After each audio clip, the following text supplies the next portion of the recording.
राज्य सरकार बड़ निष्पत्ति एणिकी अंगनवाड़ी सुपरभाइजर हेबाकु हेले आवश्यक स्वीकृति प्राप्ति विश्वविद्यालय स्नातक किंबा योग्यता परीक्षा रे उत्तीर्ण हेबा आवश्यक।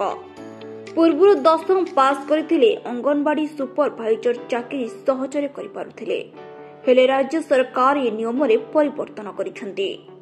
एथिपाई महिला और शिशु विकास विभाग पक्षरु आसिथिबा ओडिशा शिशु और महिला कल्याण सेवा नियम 2025 प्रस्ताव को राज्य कैबिनेट अनुमोदन करिछि।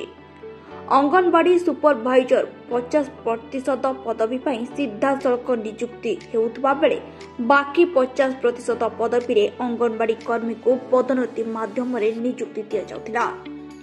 एथिरे पूर्वरु जे अंगनवाड़ी कर्मी 10वीं पास करिथिबे सेमानक मध्यरु पदोन्नति माध्यम रे सुपरभाइजर नियुक्ति दिया जाउथिला, किंतु एबेठारु 10वीं पास करथिले मिलिबनी अंगनवाड़ी सुपरभाइजर चाकरी।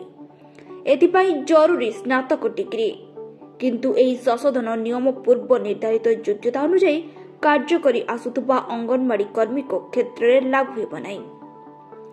एही पदक्षेप द्वारा अंगनवाड़ी कर्मी सेवा वितरण मान वृद्धि हेब, शिशु और महिला कल्याण निमंते उद्दिष्ट योजना गुड़िकर सुपरिचालना तथा विभागर दक्षता को दृढ़ करिबारे सहायक हेब बोली सरकार आशा रखिछन्ती।